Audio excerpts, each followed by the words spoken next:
Hello. आवाज़ आ रही है? Good morning. Good morning. चलिए आज हम लोग देखते हैं, अभी मुस्लिम सुधार आंदोलन देख लेते हैं।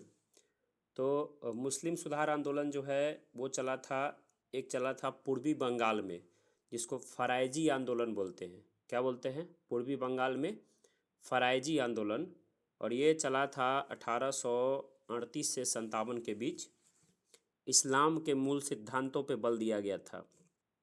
और पूछता है, परीक्षा में पूछा हुआ कई बार, कि फराइजी आंदोलन के नेतृत्वकर्ता कौन थे? तो हाजी शरीयत उल्लाह व दादू मियाँ। कौन थे? हाजी शरीयत उल्लाह व दादू मियाँ थे। ठीक है, फराइजी आंदोलन के हाजी शरीयतुल्लाह व दादू मियाँ थे। ठीक है। उसके बाद मोहम्मदन लिटरेचरी सोसाइटी कलकत्ता में, मोहम्मदन लिटरेचरी सोसाइटी कलकत्ता में अब्दुल लतीफ़। कौन थे? अब्दुल लतीफ़। फिर है दार उल उलूम, दार उल उलूम देवबंद आंदोलन, जो देवबंद में चला था। और इसके राशिद गंगोही, कासिम ननौतनी और हुसैन अहमद। हदीस की शिक्षा का प्रसार करना था, विदेशी शासक के विरुद्ध जिहाद का नारा देना था। तो दार उल उलूम देवबंद, देवबंद उत्तराखंड में पड़ता है। अभी उधर बहुत ज़्यादा हिंसा हुआ है देवबंद साइड में। ठीक है। तो कासिम ननौतनी, राशिद गंगोही, हुसैन अहमद, देवबंद आंदोलन। उसके बाद अलीगढ़ आंदोलन। इन सभी में सबसे फेमस है अलीगढ़ आंदोलन। अलीगढ़ आंदोलन अलीगढ़ में 1875 में सर सैयद अहमद खान। कौन चलाएं? अलीगढ़ में सर सैयद अहमद खान चलाएं अलीगढ़ आंदोलन। ठीक है। और ये जो थे आधुनिक विचारों और पाश्चात्य शिक्षा द्वारा मुसलमानों की स्थिति में सुधार करना चाहते थे। ठीक है। उसके बाद है अहमदिया आंदोलन। कौन सा आंदोलन है? अहमदिया आंदोलन। अहमदिया आंदोलन चलाने वाले थे मिर्ज़ा गुलाम अहमद। कौन चलाए थे अहमदिया आंदोलन? तो मिर्ज़ा गुलाम अहमद चलाए थे अहमदिया आंदोलन। और नदवतुल आंदोलन, नदवतुल आंदोलन 1894 से 96 में लखनऊ में मौलाना शिबली नुमानी, मौलाना शिबली नुमानी। ये जो मुस्लिम आंदोलन है, इसमें कुछ के बारे में हमको जानना है अच्छे से। जैसे अलीगढ़ आंदोलन के बारे में ठीक से जान लीजिए कि अलीगढ़ आंदोलन, अलीगढ़ आप जानते हैं कहाँ पड़ता है? यूपी में। अलीगढ़ विश्वविद्यालय है सबसे बड़ा भी। तो अलीगढ़ आंदोलन के प्रवर्तक सर सैयद अहमद खान थे। इनका जन्म दिल्ली में हुआ था। और इनके पूर्वज ईरानी सामंत थे। किधर के सामंत थे? ईरानी सामंत थे, जो शाहजहाँ के काल से ही मुगल दरबार में सेवा देने का काम करते थे। 1857 के विद्रोह के समय सैयद अहमद खां कंपनी के न्यायिक सेवा में थे। 1857 का विद्रोह जब हुआ तो सैयद अहमद खान कंपनी में किस सेवा में थे? न्यायिक सेवा में थे। और कंपनी के न्यायिक सेवा में थे और कंपनी के प्रति पूर्ण राजभक्त थे। इन्होंने अंग्रेजी शिक्षा के माध्यम से मुसलमानों के दृष्टिकोण को आधुनिक बनाने तथा मुस्लिम समाज में व्याप्त कुरीतियों को कुरीतियों को दूर करने का प्रयास किया। ठीक है। सैयद अहमद ने अपने विचारों का प्रचार करने के लिए 1870 में तहजीब उल अखलाक, तहजीब उल अखलाक का मतलब है सभ्यता और नैतिकता नामक फारसी पत्रिका निकाला। क्या पत्रिका का नाम है? तहजीब उल अखलाक निकाला। अंग्रेजों का राजभक्त होने के नाते राजभक्त मुसलमान पत्रिका भी उन्होंने निकाला। क्या निकाले पत्रिका? उन्होंने निकाला राजभक्त मुसलमान पत्रिका।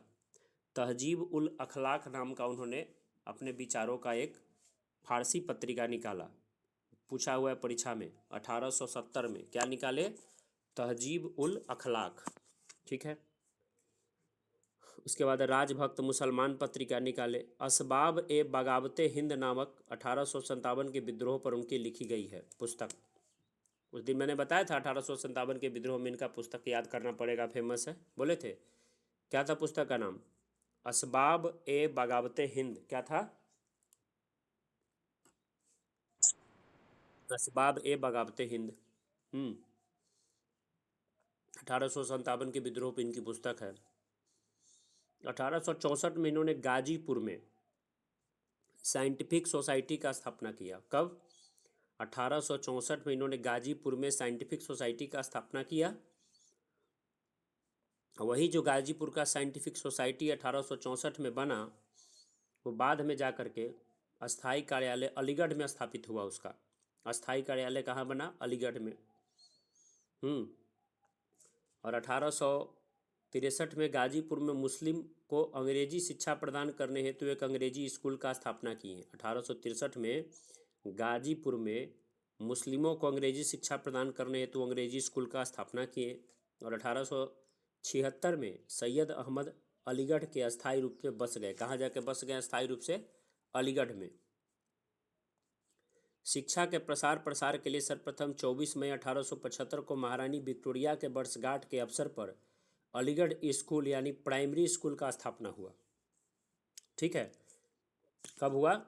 1875 में अलीगढ़ स्कूल का स्थापना कब हुआ? एज ए प्राइमरी स्कूल 1875 में। फिर से एक बार, अलीगढ़ आंदोलन के प्रवर्तक कौन कहिएगा? सर सैयद अहमद खान। ठीक है, भारतीय देशभक्त थे कि अंग्रेजों के राजभक्त थे, ये बताइए। अंग्रेजों के राजभक्त थे। भारत का कहीं से हित नहीं चाहते थे मुसलमान जो है वो अंग्रेजी शिक्षा सीख ले और साथ में मुसलमान में जो कुरीतियाँ हैं वो कहीं ना कहीं से ठीक हो जाए। तो उन्होंने सभ्यता और नैतिकता नामक एक फारसी पत्रिका 1870 में, जिसको क्या नाम बोलते हैं? तहजीब उल अखलाक। फिर अंग्रेजों के राजभक्त थे, उन्होंने निकाला राजभक्त मुसलमान। 1857 के विद्रोह पर उनका जो पुस्तक है वो परीक्षा में आपको पूछ सकता है, तो उसका नाम क्या है?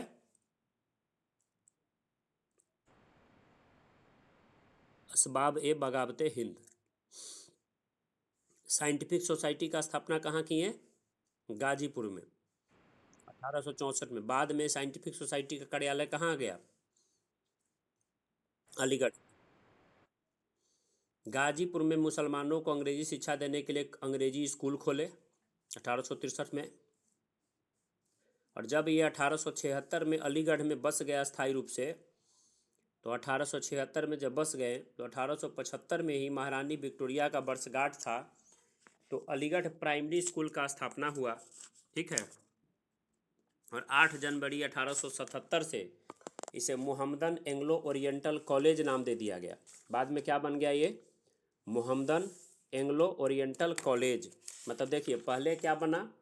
1875 में अलीगढ़ स्कूल प्राइमरी स्कूल बना, लेकिन 2 साल बाद क्या बन गया? मोहम्मदन एंग्लो ओरिएंटल कॉलेज बन गया। और लॉर्ड लीटन ने इस कॉलेज का शिलान्यास किया। कौन किया शिलान्यास इसका? Lord Lytton. ठीक है, और विलियम म्योर उत्तर प्रदेश के गवर्नर ने इसे भूमि प्रदान किया था। भूमि कौन दिया था? विलियम म्योर, जो उत्तर प्रदेश का गवर्नर था। और इस कॉलेज के प्रथम प्रिंसिपल थियोडर बैक थे। कौन थे प्रथम प्रिंसिपल? Theodore back. 1920 में इसे अलीगढ़ मुस्लिम विश्वविद्यालय नाम दे दिया गया। 1920 में क्या नाम दे दिएगा इसी को? अलीगढ़ मुस्लिम विश्वविद्यालय बन गया। और मुसलमानों का समझिए ना कि टॉप लेवल का पढ़ाई इसी में होता है, अलीगढ़ मुस्लिम विश्वविद्यालय में। सर सैयद अहमद खान ने इस्लाम समाज से कुरीतियों को दूर करने का प्रयास किया। उन्होंने पीरी मुरीदी की प्रथा को समाप्त करने का प्रयत्न किया। पीरी मुरीदी प्रथा क्या होता था कि पीर लोग अपने आप को सूफी मानते थे और अपने मुरीदों को कुछ रहस्यमय शब्द दे करके गुरु बन जाते थे और उनसे दास जैसा सेवा लेते थे। उन्होंने दास प्रथा को इस्लाम के विरुद्ध बताया। तो यही प्रथा क्या था? पीरी मुरीदी प्रथा। इन्होंने सबसे महत्वपूर्ण कार्य किया, कुरान पर टीका लिखा। अलीगढ़ आंदोलन कांग्रेस का विरोधी आंदोलन था। जब अलीगढ़ आंदोलन चला तो आंदोलन किसका विरोधी था? कांग्रेस का विरोधी आंदोलन। सैयद अहमद खान ने 1888 में कांग्रेस के विरोध में बनारस के राजा शिव प्रसाद के सहयोग से यूनाइटेड इंडियन पैट्रियाटिक एसोसिएशन का गठन किया। बनारस के राजा शिव प्रसाद के सहयोग से क्या गठन किया इन्होंने? United India patriotic association. 1898 में सैयद अहमद खान की मृत्यु हो गई। बाद में इस आंदोलन को जाकर के नवाब मोहसिनुल मोहसिनुल मुल्क ने संभालने का काम किया। और लोग जो इस आंदोलन से जुड़े थे उसे चिराग अली, नज़ीर अहमद, अल्ताफ़ हुसैन अली, मौलाना शिबली नोमानी, ये सब थे। ये जो है इससे आप रिलेटेड कोई भी सवाल आप बना सकते हैं। सर सैयद अहमद खान अलीगढ़ आंदोलन के मुख्य उद्देश्य था कि मुसलमानों को अंग्रेजी शिक्षा देकर के ब्रिटिश राज का भक्त बनाना। क्या था इनके अलीगढ़ आंदोलन का मुख्य उद्देश्य? मुसलमानों को अंग्रेजी शिक्षा देकर के ब्रिटिश राज का भक्त बनाना। 1870 में विलियम हंटर की पुस्तक इंडियन मुसलमान में ब्रिटिश सरकार को मुसलमानों से समझौता करने का सुझाव दिया था, जिससे उन्हें अपनी ओर मिलाया जा सके। इसके लिए उन्होंने सैयद अहमद खान को और अनेक रियायतें देने का काम किया था। इंडियन मुसलमान किसकी पुस्तक है बताइए? विलियम हंटर की। ये कंप्लीट आपका रहा। अब अहमदिया आंदोलन, तो 1889 में मिर्ज़ा गुलाम अहमद ने इसको शुरू किया था। अहमदिया आंदोलन गुरदासपुर पड़ता है पंजाब में, तो वहीं पे कादिया नामक स्थान पे किया था अहमदिया आंदोलन। कौन कहते हैं अहमदिया आंदोलन? मिर्ज़ा गुलाम अहमद। इस आंदोलन को कादियानी आंदोलन भी कहते हैं। कौन आंदोलन कहते हैं? कादियानी आंदोलन। इन्होंने अपने आप को पैगंबर का, ईश्वर का पैगंबर बताया, जिसका उद्देश्य भारत में शुद्ध इस्लाम की स्थापना करना था। अहमदिया आंदोलन उदारवादी सिद्धांतों पर था, जो मूलतः इस्लाम धर्म का ही एक आंतरिक विद्रोह था। इन्होंने मुस्लिमों को जिहाद का विरोध किया तथा स्वयं को पुनर्जागरण का वाहक कहा। ठीक है, तो यह अहमदिया आंदोलन कहाँ हुआ था बताइए? मिर्ज़ा गुलाम अहमद चलाए थे। कहाँ चलाए थे? पंजाब के गुरुदासपुर में। कारण स्वरूप इस आंदोलन कादिया नामक स्थान पे हुआ था, इस कारण इसको कौन सा आंदोलन कहते हैं? कादियानी आंदोलन भी कहते हैं। मिर्ज़ा गुलाम अहमद ने अपने आप को क्या कहा था? ईश्वर का पैगंबर। अब है देवबंद आंदोलन, तो देवबंद आंदोलन एक मुसलमान का जो है ना पुनर्जागरण आंदोलन था। देवबंद आंदोलन क्या था? पुनर्जागरण आंदोलन था, जिसका उद्देश्य कुरान तथा हदीस की शिक्षा का प्रचार प्रसार करना था और विदेशी शासकों के विरुद्ध जिहाद की भावना को जीवित रखना था। आंदोलन का उद्देश्य उलेमा मुस्लिम कासिम ननौतनी राशिद अहमद गंगोही के नेतृत्व में 1866 में सहारनपुर के देवबंद नामक स्थान पर दारुल उलूम की स्थापना के साथ हुआ। यह आंदोलन अलीगढ़ आंदोलन के विरोध में था। इस आंदोलन में इस्लाम की शिक्षा द्वारा धार्मिक नेताओं को प्रशिक्षित करने पर जोर दिया गया। मतलब अलीगढ़ आंदोलन तो अंग्रेजी शिक्षा की वकालत करता था ना। ये मुसलमानों का पुनर्जागरण था। मुसलमान को जो अस्तित्व है वो रिटर्न रहना चाहिए, वो लौटना चाहिए, उसका ये आंदोलन था। ठीक है, तो ये क्या था? उसके विरोध में होगा ना जी। 1866 में सहारनपुर के देवबंद नामक स्थान पर दारुल उलूम का स्थापना किया गया।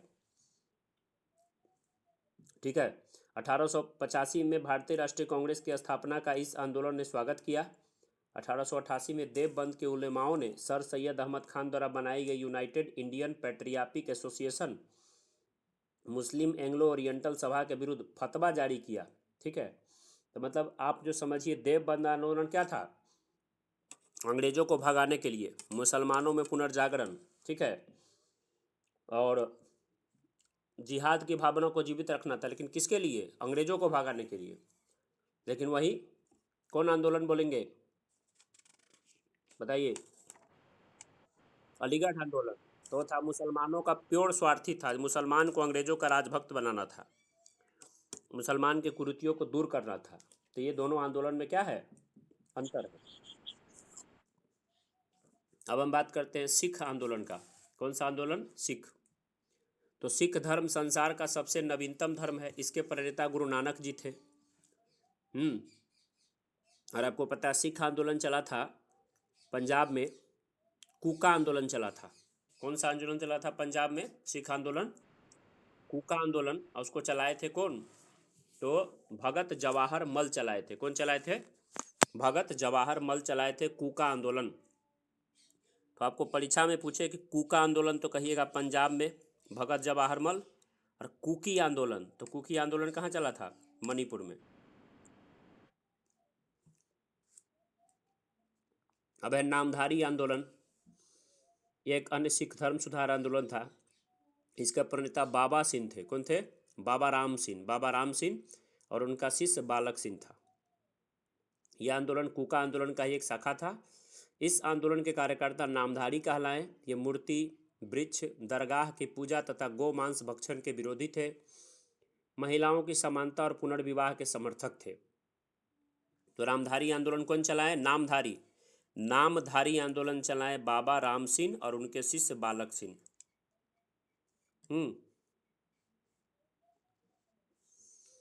अब एक छोटा सा है पारसी आंदोलन। रहनुमाए माजदयान सभा, आपको पता है कि 1851 में बम्बई में दादा भाई नौरोजी क्या थे? पारसी थे। तो 1851 में बम्बई में दादा भाई नौरोजी तथा उनके सहयोगियों नौरोजी, दारोंजी, जेबी वाचा तथा एच.एस. बंगाली द्वारा किया गया था। कौन सा आंदोलन चलाया गया? रहनुमायन माजदयान सभा। ठीक है। इस सभा का प्रमुख उद्देश्य था पारसियों की सामाजिक स्थिति का पुनरुद्धार करना और पारसी धर्म की प्राचीन पवित्रता को पुनर्स्थापित करना। ठीक है। और इन्होंने रहनुमाइन माजदयान सभा ने गुजराती भाषा में एक साप्ताहिक पत्र निकाला था, रफ्त गुफ्तार। कौन सा पत्र निकाला था? रफ्त गुफ्तार निकाला था। ठीक है। तो ये हो गया रहनुमाइन माजदयान सभा बम्बई में 1851 में। कौन चलाए बताइए आप लोग?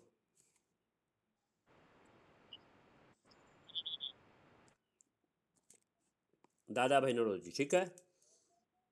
पारसियों की सामाजिक स्थिति का पुनरुद्धार तथा पारसी धर्म की प्राचीन पवित्रता को पुनर्स्थापित करना था। ठीक है। गुजराती भाषा में रहनुमाइन माजदयान सभा की एक पत्रिका आती थी, साप्ताहिक पत्रिका। नाम क्या था? रफ्त गुफ्तार। अब एक है बी.एम. मालाबारी। बी.एम. मालाबारी प्रसिद्ध सुधारक मालाबारी ने बाल विवाह के विरुद्ध अभियान चला करके एज ऑफ कंसेंट एक्ट 1891 पारित करवाया। इसके तहत 12 वर्ष से कम उम्र की लड़कियों की शादी पर प्रतिबंध लगा दिया। एज ऑफ कंसेंट एक्ट कब आया? 1891 में। किनके प्रयास से? बी.एम. मालाबारी के प्रयास से। बी.एम. मालाबारी के प्रयास से एज ऑफ कंसेंट एक्ट आया। ये आपने एक प्रकार से कंप्लीट जो है सुधार आंदोलन जो है आपका क्या हो गया? पूरा हो गया। ठीक है।